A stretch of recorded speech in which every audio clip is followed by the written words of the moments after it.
be aware of your surroundings. Don't ask certain people for help at the airport, please. Don't. I know you need help, but call your recovery house. Keep calling them. Don't talk to nobody in that fucking place, because you don't know who is who. They in there. They know that these people aren't going to travel to places out there. They're just going to come to you, and they're going to meet your ass at the airport to rob you. So don't take this lightly. Pay attention. How you doing? I'm successful. How are you? I'm good. What's funny? Nah, you said you're successful. What, that mean you got business? Yes, I mind my business. You probably too much to have. You got a minute? You got money? Yeah, I got money.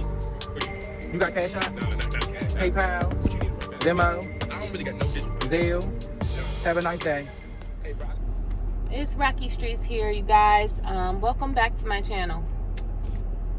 So this video is going to be covering my experience with the surgery in the DR. Basically just going down there to have surgery. And I want you guys to watch this video because there's a lot of things in the other videos. There's not many videos on YouTube about plastic surgery being done in the DR. They have videos, but they're all pretty much standard. They're the same thing. They're about the doctors and all that kind of stuff, and their experience with the little blue pill and that kind of stuff. But this is going to be a little bit different because I had a little bit different of an experience when I went down to the DR. So I'm here to cover those. So if you see me looking down, I have my little notepad so I can cover everything and try to stay on topic so this video isn't so long.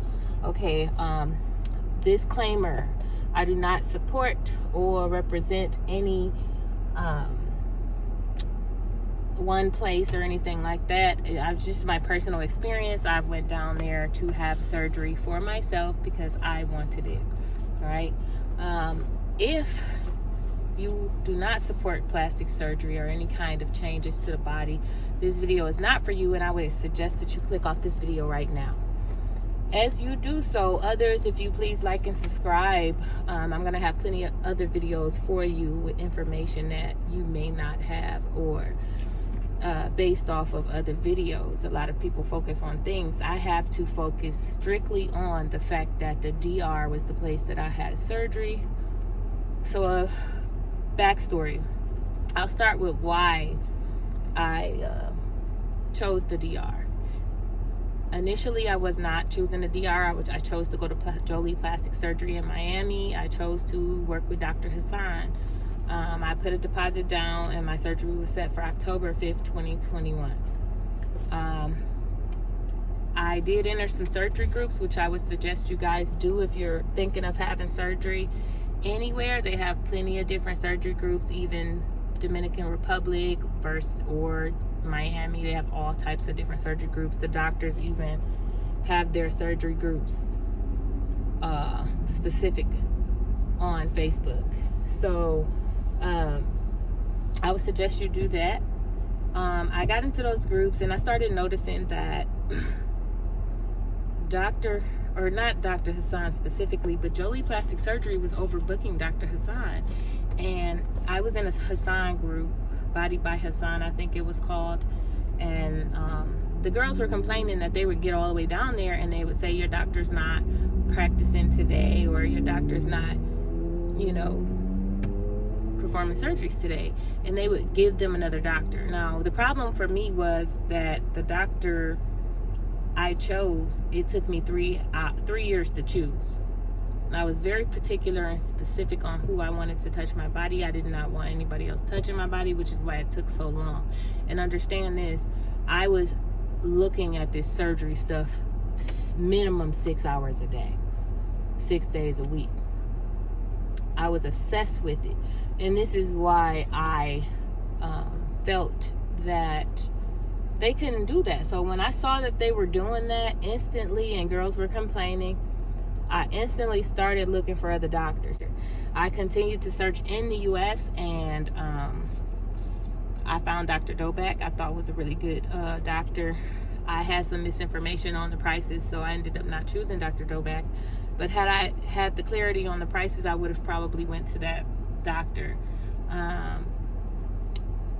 What I did do instead was I ended up going to just look at the Dominican Republic, which was not ever an option in this 3 years that I was searching. I never thought to look into the DR or Colombia or any of these places. At this time, it was probably around April when I decided I was going to go out of the country to get my surgery. The reasons why, and I probably made that decision after about 2 months of looking into their doctors, okay? So what I found was two things which allowed me to be comfortable enough to go ahead and say I'm going to the DR to get my surgery. For people who don't know, the DR is the Dominican Republic. They are the king and the home of the BBL, and so is Colombia. So they do more surgeries than we do here in the United States. The reason why I decided, two reasons. One was when I started to research the doctors. So my procedure I wanted was a tummy tuck and a BBL, and I did want my breast done as well. I wanted breast augmentation, just to give me basically what I have right now. And I literally didn't have these. I didn't have them.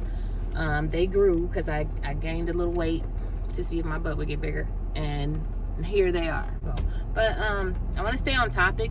So basically what I discovered was the first thing was that I started looking into the doctors. I started looking into the doctors, and the doctors were all goats. So they were hit or miss in the United States, which is why it took me 3 years to find a doctor, because like I said, I wanted a tummy tuck, and the tummy tuck scars were very important for me.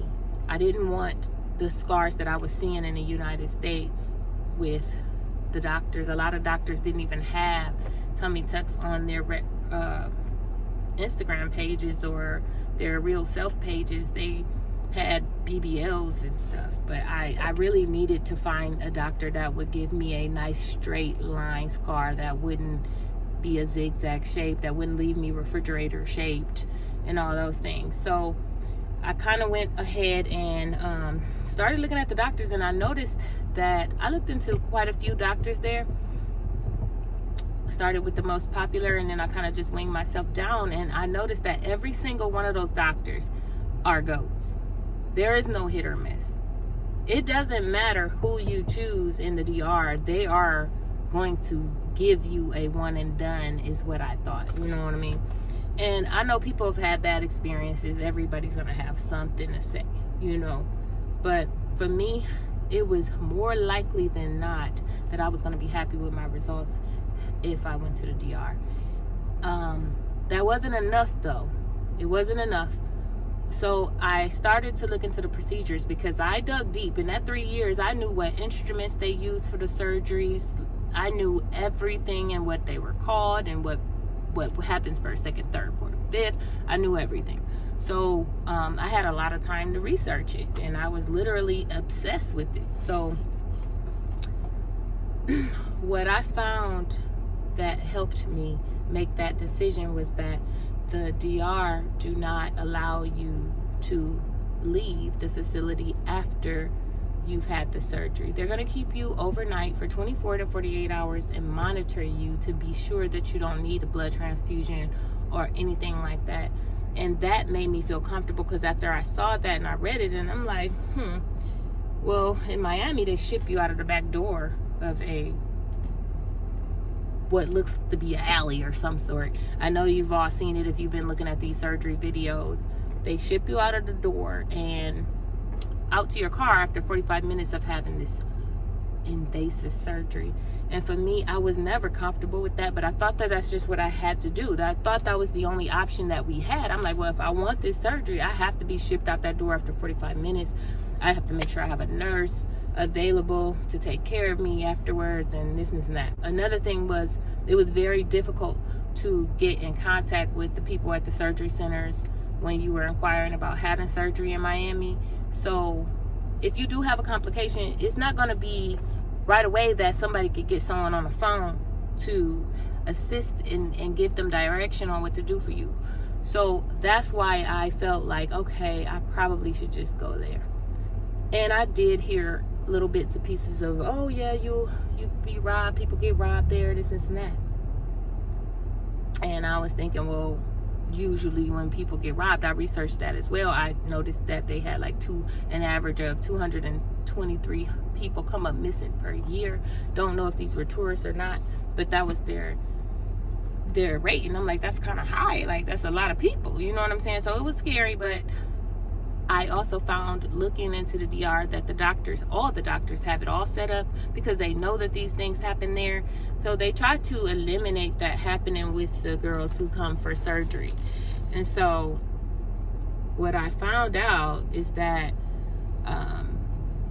they actually set it up to where you're working with a coordinator. The coordinator is going to help you. They're going to send you the driver's information on WhatsApp. They're going to send you your masseuse information, a picture of the driver, a picture of their car, the license plate information, their name, basically their ID, through WhatsApp. And then they're going to send you a picture of the place you're staying and the address you're staying at so you can give it to your family. They're going to have the surgeon will have his own driver or the recovery house if you pick one of his recovery houses. Now, the doctor I chose was Dr. Guadacelli Saba.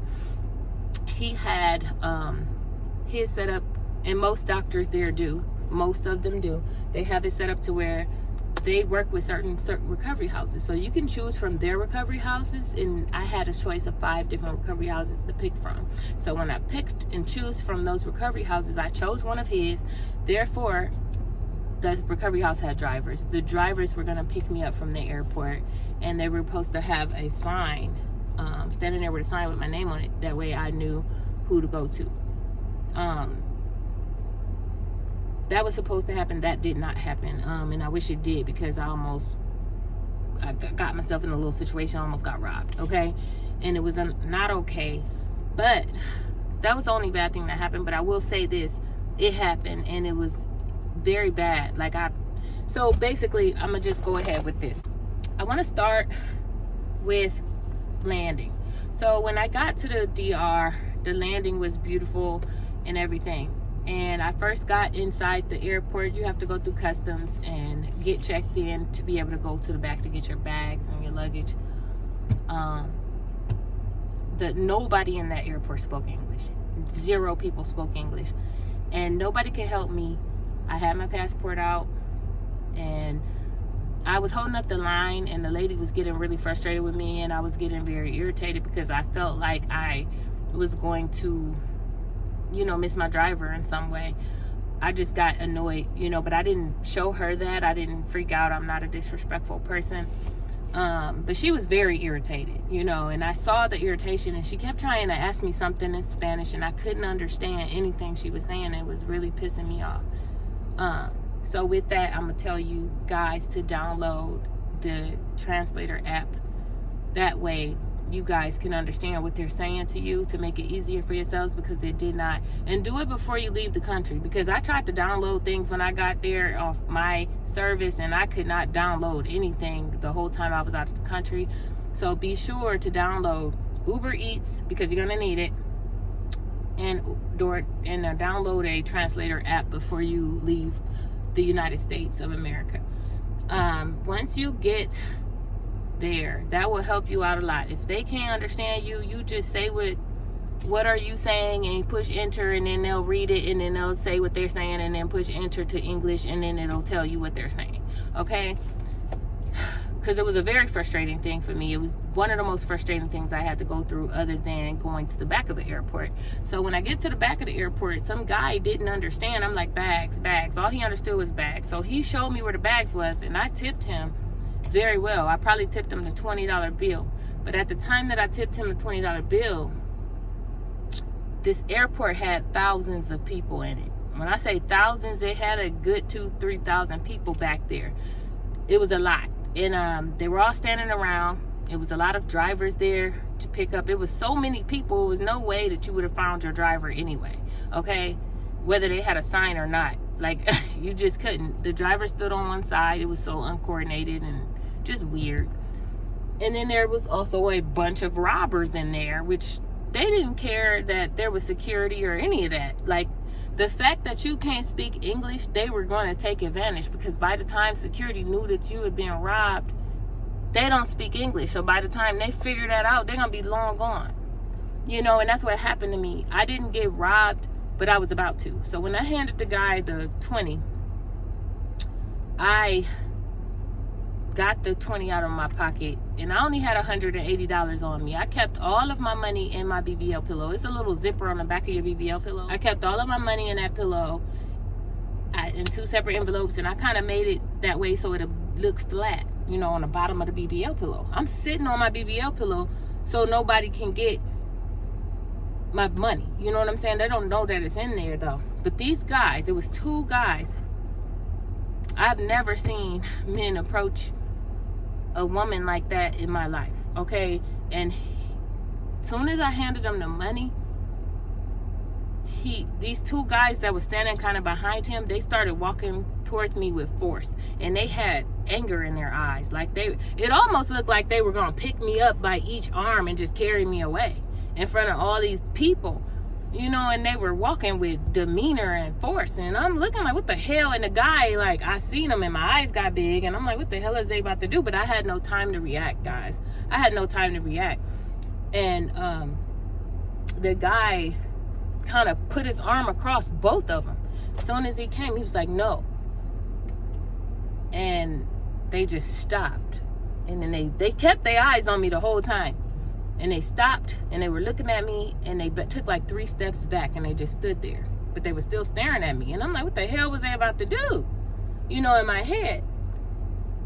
So I chose to just get the hell away from there. Just walk away. You know, they didn't get nothing. But they could have. If that guy wouldn't have told them to no, like, you know, and blocked them like that, yeah, it would have been on and popping. You know, and they literally stand in the airport. So I want you guys to be cautious if you do go to the DR or any country for that matter. Yes, they rob. I didn't think that they would rob you in the airport. I honestly didn't think that. I thought as long as you stay out of certain areas in the DR, you'll be okay. I'm not going anywhere but to my surgery center. I'm not going to be going nowhere to visit or look and sightsee or nothing. So I figured I would be fine.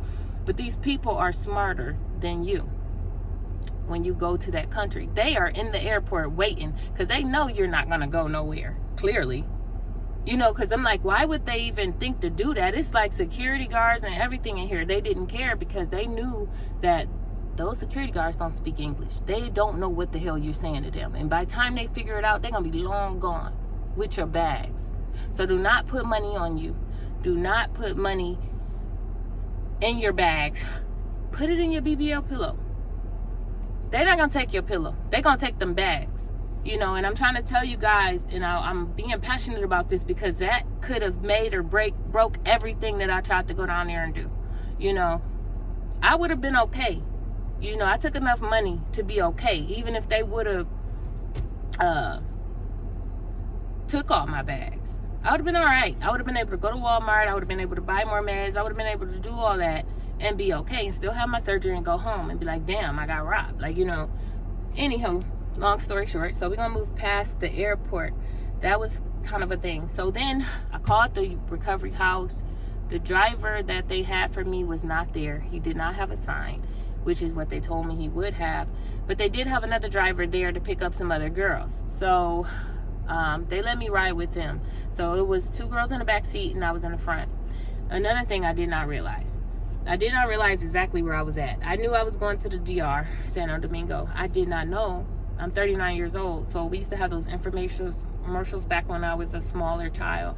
And you see, not 25 cents, so feed a family of 4, you know, and this and that. That's where we were at.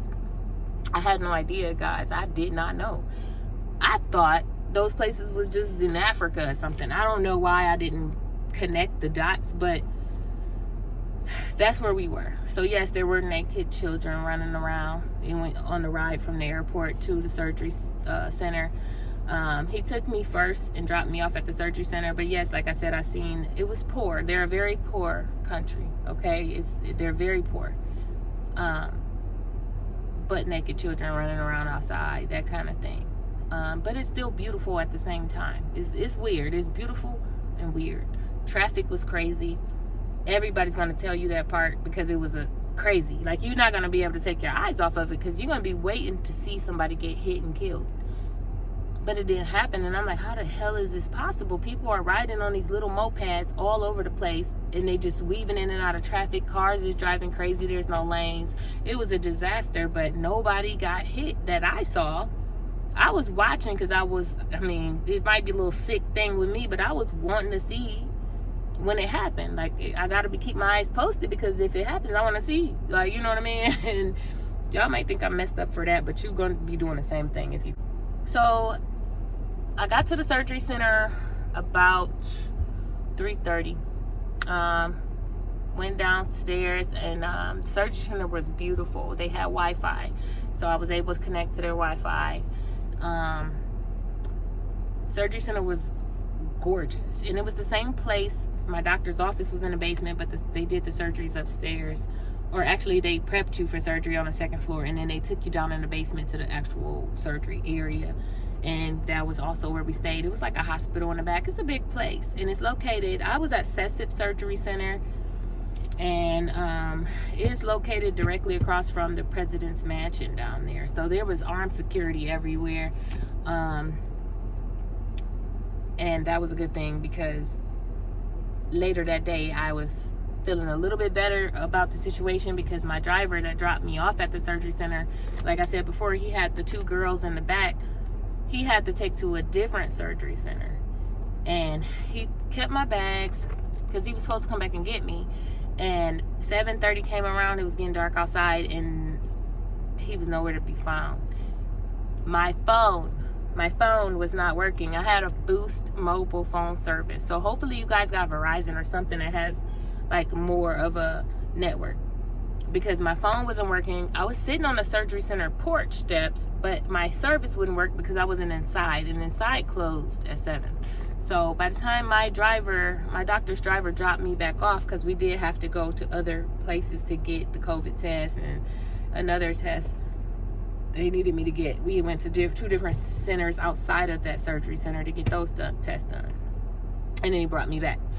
My driver never showed back up, and I couldn't speak English, and I didn't have the Translator App downloaded, so I couldn't explain. But he did understand that ride. He understood ride. So they know like little bits and pieces of English, but only one word at a time, right? So he understood when I said, I don't have a ride. I don't know where I'm going, recovery house. And then I told him the name of the recovery house. All he knew was she needed a ride. So he put me in a car, and he knew, crazily, he did call them on the phone to see if I was supposed to be there. And he took me to the recovery suite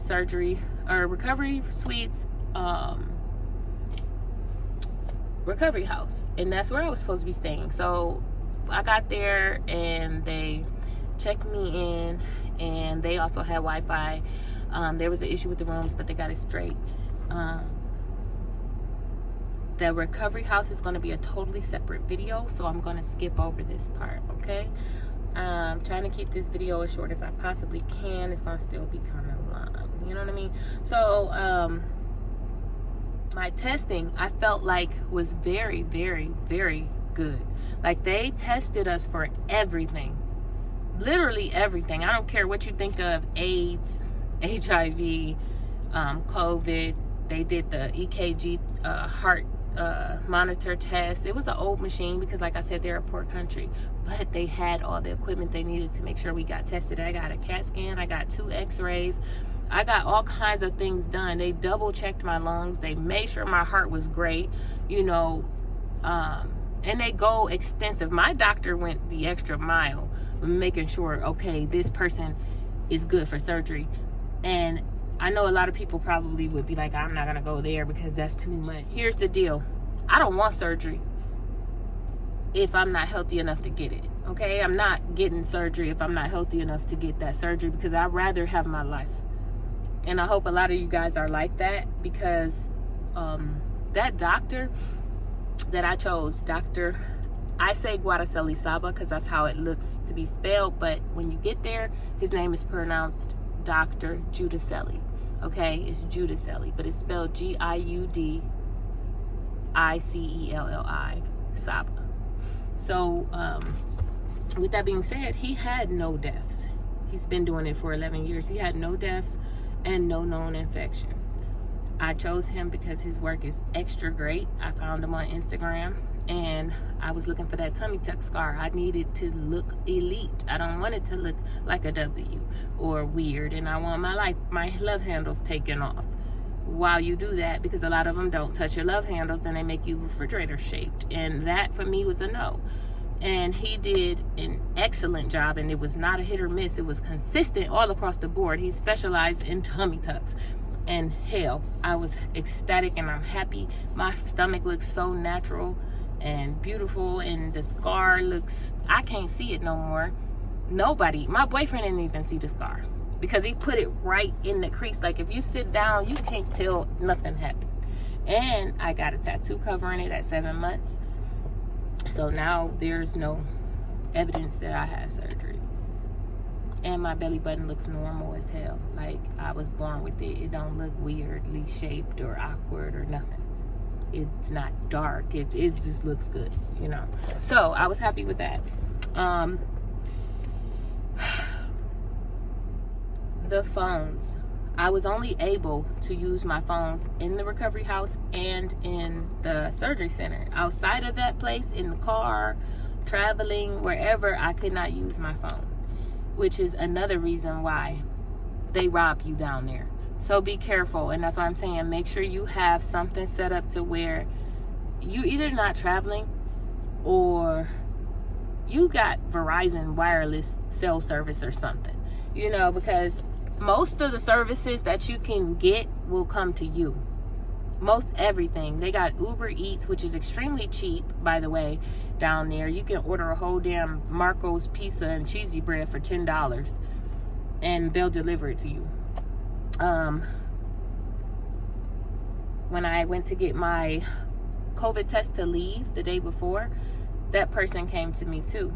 And he came to my recovery house. He swabbed me. He did the test. And I was done. They emailed me my results. I didn't have to leave for that. I got my eyebrows microbladed. They're beautiful. So they're almost, tomorrow will be 9 months.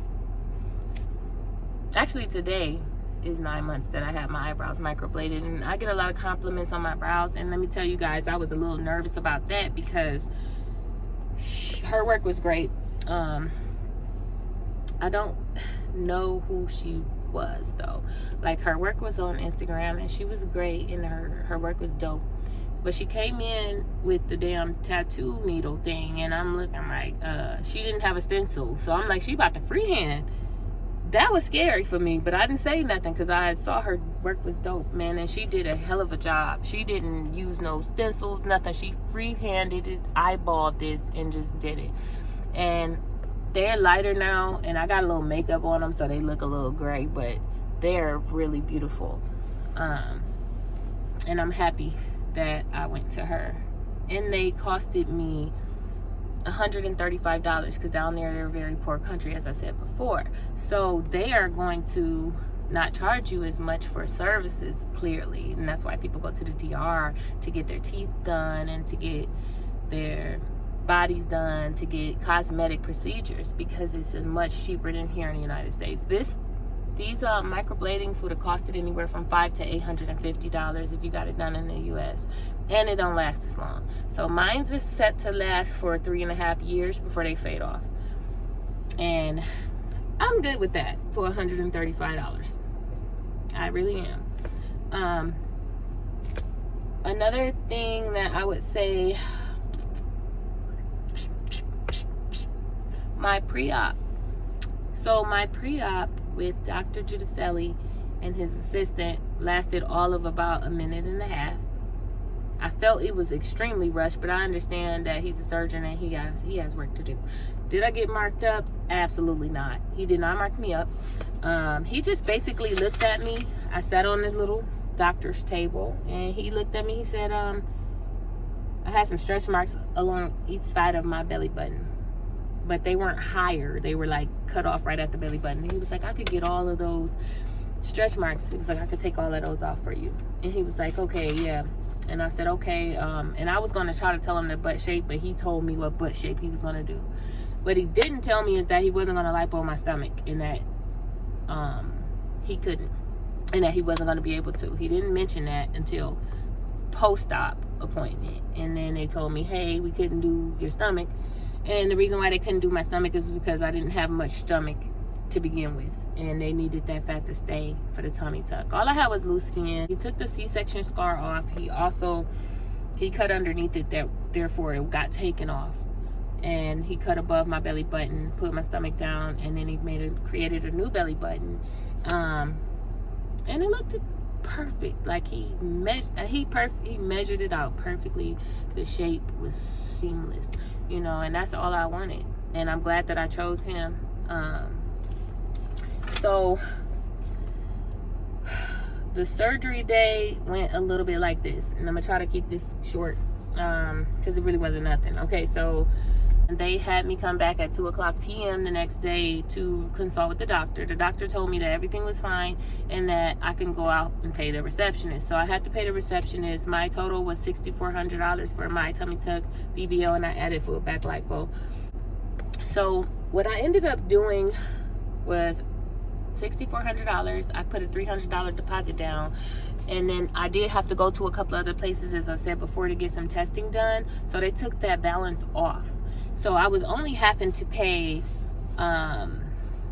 work with me with the sun too, by the way, because the sun is starting to go down. It's evening time, and I'm starting to lose my light. So I ended up having to pay them $5,400, and $5,450 is what I paid.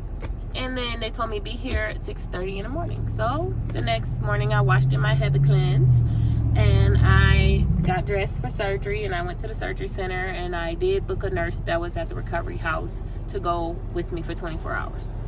So she stayed with me for 24 hours. That cost me $100. Went to the surgery center at 6:30. 8:00 a.m. they called me back, and they took my vitals, and they gave me a breathing treatment. It was just an albuterol treatment with the mask. And then they sent me back to the waiting room. They came back out and got me at noon. And so I wasn't the first one to go, but he only does a couple of people a day. He only does, like, I think 2 to 3 people a day. So I went back at noon. I believe I was the second person to go for him. And they took me, got me changed into my gown, and then they took me in a wheelchair downstairs. My nurse followed with me, and they took me to the basement. It was extremely cold down there. It was freezing. They set me in a room with a sheet. It was just separated by curtains, and then they had a person behind me prepping to do an epidural on me. And that's how they do surgeries down in the DR too, which is different from the United States. They will do it per epidural in your back. A lot of people don't like that. It was perfect. These people were professionals. Like, they do this for a living, right? Because I got an epidural here when I had my daughter, and they messed up, you know. So, but they didn't mess up. They didn't miss. But they do it after you sleep. So you're not moving. There's no risk of a whole lot going wrong, okay? I have baby veins. They have to use special needles for me because my veins are so small here in the U.S. I told the lady I have baby veins. She didn't really understand English, but when I tell you that lady found my vein like that, it took her 4 seconds to bloop, bloop, bloop, and tape and all of that, and it was done. Like, they can't do that here. They cannot do that to me here. They fuck up every time, you know. So I felt good. Like, I was in the right facility. I was in the right hands. All of them, period. So I was impressed by that, but just as fast as I was impressed by that, I was asleep, because they had a lady. It was 3 of them. One behind me, prepping, getting ready to do the epidural. I had the lady who did the IV, and then I had a third lady who was standing there like this in front of me because she was going to catch me once I passed out. So the lady said, hey, are you sleepy at all? I was like, no, I'm fine. She was like, oh, okay, good night. And she waved by, and I just collapsed. I saw her shoot some white milky substance into my IV, and I saw her start pushing it in, and I just fainted. And I woke up with what I thought was about 5 minutes later. I thought was 5 minutes. It felt like I was asleep for 5 minutes, and I woke up, and I thought they didn't do my surgery. I was like, what happened? 2, 3 men transferring me from one bed to the other in a sheet. Now I'm sitting up and I'm like, wait a minute, like, why didn't you do my surgery? Because it felt like I was only knocked out for 3 to 5 minutes. And he said, ma'am, relax. This person spoke English. I don't know where they got him from, but he spoke English. It's 4:30. I was like, I looked over there at the clock that he pointed to, and I'm like, oh wow, it is 4:30. I went back at noon. So yeah, then I started to notice instantly, okay, I'm tightly wrapped, really tight. So I knew that they did something, so I relaxed, and then they transferred me from that bed to the bed. I did not like that they wouldn't give me a blanket. It was extremely cold in there, and I feel like it was like it was below freezing temperatures in there for sure. And I did not need any kind of extra treatment. I didn't need any type of blood transfusions or anything like that. I think my blood levels was up high at like 15 when I got there, and it was down to like 11 point something when I left. So I was good on not having to get a blood transfusion. Everything went perfectly smooth. I had no complaints. The only issue that I ever ran into with this whole surgery process was the men at the airport that were attempting to do a little robbing situation. But that's why I wanted to make this video, because I don't feel like anybody else has had that experience yet. And I definitely didn't expect to have it. And I just want you guys to be safe, be comfortable, and just be aware of your surroundings. Don't ask certain people for help at the airport, please. Don't. I know you need help, but call your recovery house. Keep calling them. Don't talk to nobody in that fucking place, because you don't know who is who. They in there. They know that these people aren't going to travel to places out there. They're just going to come to you, and they're going to meet your ass at the airport to rob you. So don't take this lightly. Pay attention. Download whatever apps you need to download before you leave the country, so you have them. Do not travel extra if you don't have to. It's not that scary. I'm not trying to scare anybody. Just take extra precautions when you go down there. Hide that money. Like I said, I put it in my BBL pillow. They weren't gonna take my pillow. They don't want that. They wanted my bags, because they knew that money be separated in these bags all over the place. And they're very poor. So when you see how poor this country is, you're gonna understand why they do that. You're gonna understand perfectly why they do that. The medicine. I'll go ahead and talk about the medicine real quick. The medicine does not work.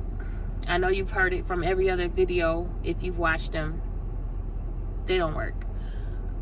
The best thing to do is take Tylenol PM and take Tylenol extra strength to get yourself over. Take that medicine at the time it says to take it. I would take it before my massages, and then I would fall asleep after the massages. And that was the only time that I could sleep. I was up all night because my body was so uncomfortable. I felt like I needed 2 massages, at one every 12 hours, and that would have got me good, but I didn't have that option.